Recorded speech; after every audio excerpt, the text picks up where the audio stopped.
What are the most common misunderstanding that occurs in interracial Filipino relationships? What I mean by that is one is identifying as Filipino wholly or partly, whether married or not, or whatever type of configuration, heterosexual partners or not.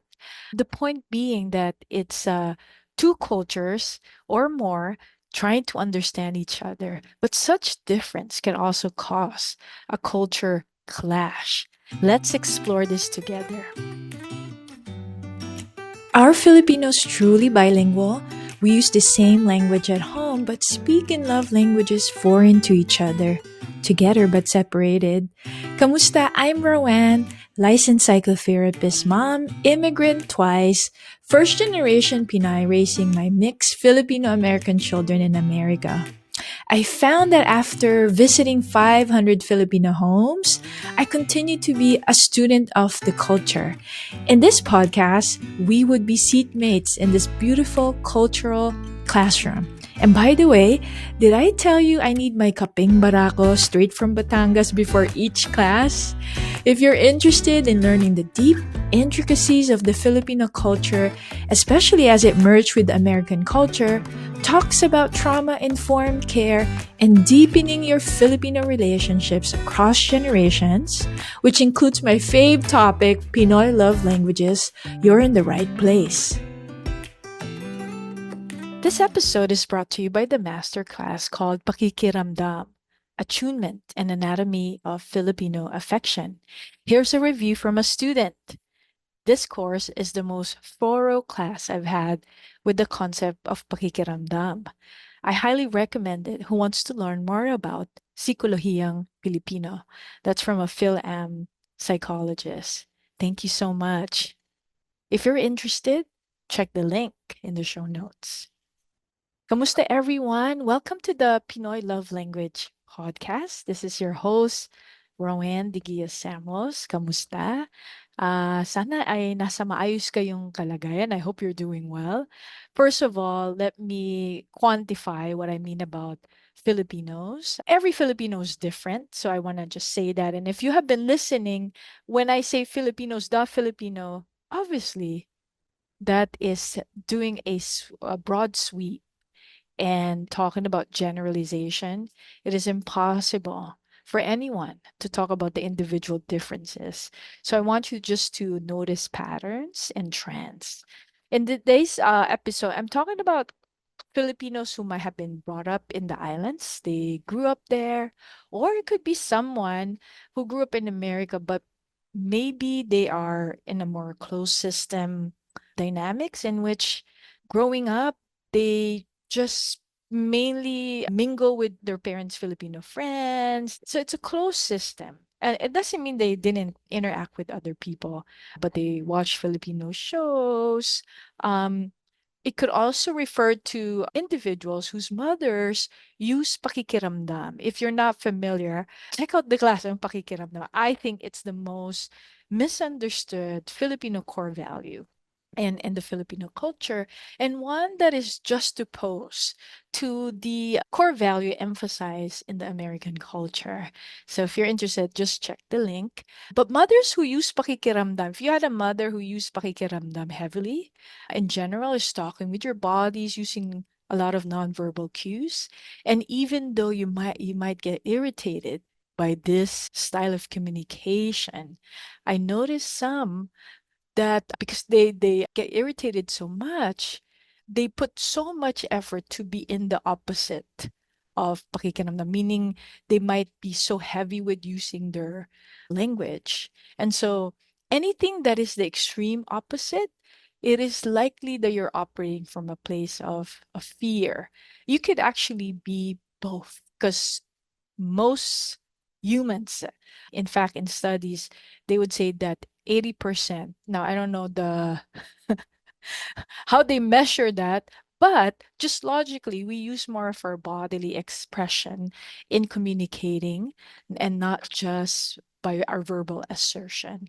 So it might be counterintuitive to think I'm so irritated by this style of communication. Why would I be using it? especially when you are upset with your partner.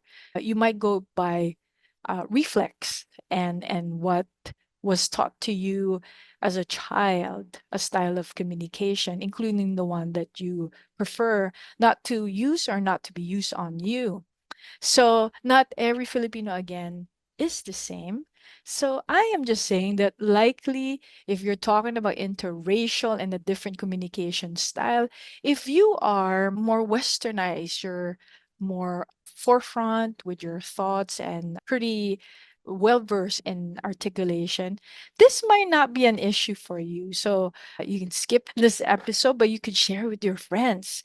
These are very common issues that I come across with working with interracial couples. There's so many, but I'll start with five.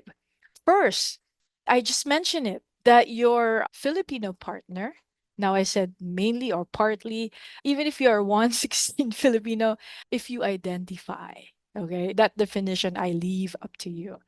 First, your partner may express heavily using their bodies or nonverbal cues, which is very hard to discern, to understand if your eyes were trained in the Western culture. In the Western culture, we say what you mean. And even for very young children, we teach them immediately to get their needs met, they need to express it. Use your words, which is so helpful. We're not saying that that's not something that's useful, but one must understand that that's not usually the cultural atmosphere that some Filipinos grew up with.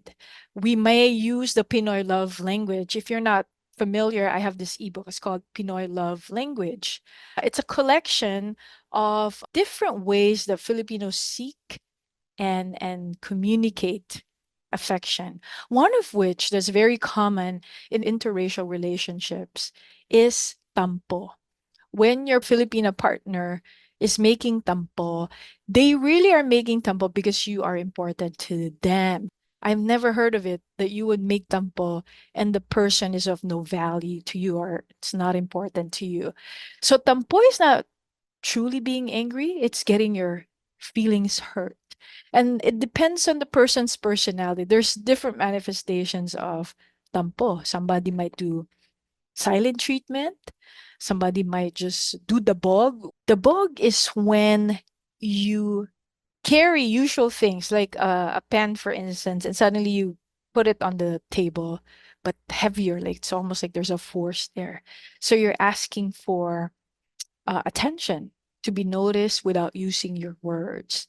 Um, so that's one, okay? And there's so many avenues. If you have not listened to my other podcasts, I go into that topic in various episodes of the Pinoy Love Language podcast. But one of the miscommunication challenge is that the other one is verbal and expect the other one to be verbal, but a Filipino can express heavily more using their bodies.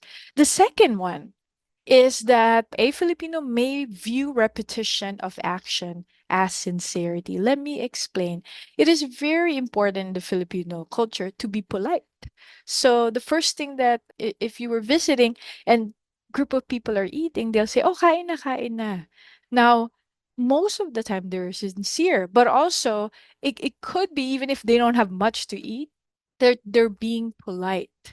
They want to include you, hence the core value of kapwa. Now, repetition is sincerity. The people from the motherland, without knowing it consciously, could almost sense that. One has to ask over and over again, 2 to 3 times, to know that it's going beyond being polite. So, in the interracial relationship, repetition means sincerity, whether for the Filipino or the Filipina. So do you want to go to the movies, And if you already know they like that movie and they say, I'm not sure, and you just, oh, okay, let's do something else. I know it's weird, but they may feel that you have failed to read what their innermost thoughts and feelings were. That's why the concept of loob, utang na loob, sama ng loob, kagaan ng loob. The word loob is very important in the Filipino lexicon. It's reading beyond what is said. It is understanding the innermost thought. And I'm just not saying that it's about thinking, but the body and the mind. So repetition is key to express sincerity. So something to learn if you're in an interracial relationship. By the way, friends, I have a love mapping course for couples. If you're interested, I'm going to just drop the link.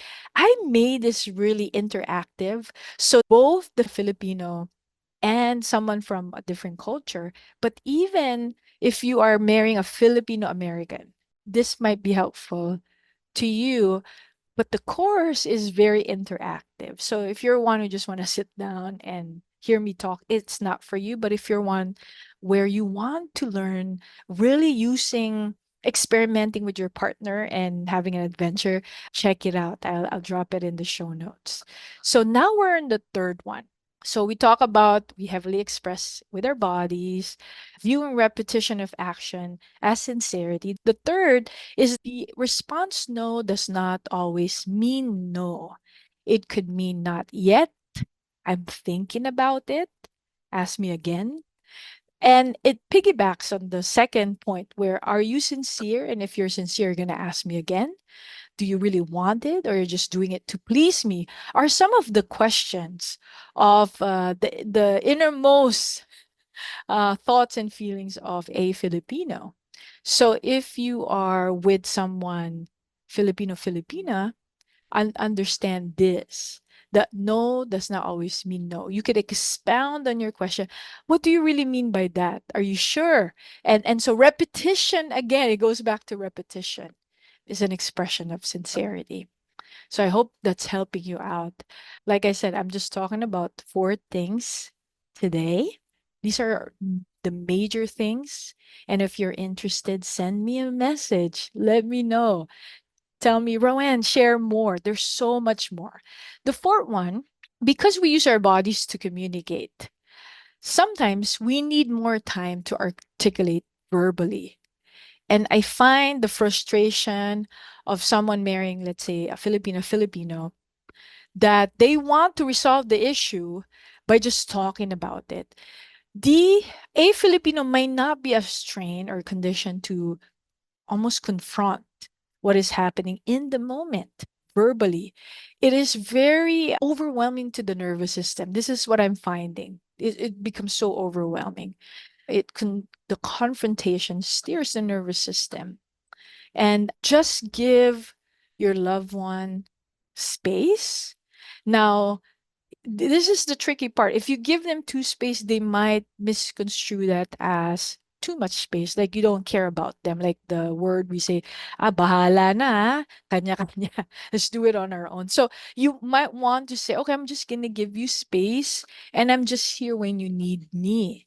And so it's enough space, but it's an attuned uh, giving of space, if that makes sense. That's the fourth one. Again, my friends, there's the love mapping course for couples if you're interested.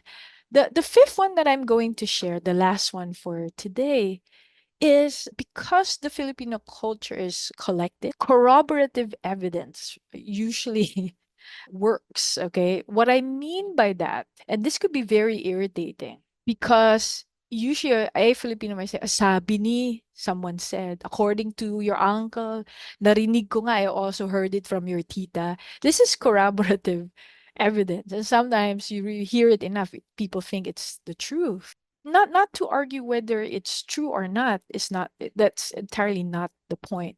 As you already know, if you've been listening to my podcast, my hope for you is that you choose to be effective over being right. Even though this is very irritating, just know that this is a model. Like ancestors or maybe your partner's mom have used this before. And so they are just using it because that's the modeling that they've had so far. And you could be irritated and just know it's not personal. The brain is a very collective brain. I really contend that there's a study in London where they compared the brain I think it's the hippocampus, I'm not sure, of a London taxi drivers but versus the bus driver. If you compare, the bus driver just go the same route day in and day out. But the taxi driver needs to deviate. Wherever there's a space, they go there. And it makes sense that when they scan the brain, the taxi driver, I believe it's, let's just say it's a part of the brain that's much more developed than the other. So our brains change. It has this facet of neuroplasticity. And people might think they've studied the brain enough, but the brain is so mysterious. We've known so much more, obviously. And but I tell you, there's something repetition. Repetition is what changes the brain. Okay, if you do things over and over and over again. So you could see this from, the Homo sapiens, how they learn how to use tools, and that repetition slowly changed the brain, and so on and so forth. So, my point is, there is something I theorize. There's something different with the way our brains work, and just know this so that it's not personal. Now, we could teach each other to learn how to use more I statements. For example, I feel this way, rather like my mom thinks it's this way, right? And then while you understand that that's a collective way of modeling, not that it's right or wrong, because in my practice I do teach that the collective, if you will, those who use their bodies more, I think it's great to give a little bit more clue as far as verbal articulation, so it's fair to the other person, to the partner. And I also teach that the partner read bodily cues a little bit more, and all those could be done with practice. And know that no matter what, you'll sometimes misinterpret your partner, because we are ever evolving, ever growing. So I hope you're growing today, and I hope this has been helpful to you. The five usually most causes. I hope this has been helpful to you. These are the most common challenges that I hear, I come across within my practice. And if you want more of these, send me a message. If you scroll down in the show notes, you should be able to give me some of your comments there. But also tell me how you're liking this podcast. I hope I've served you well. Marami pong salamat at sa ulitin. Paalam!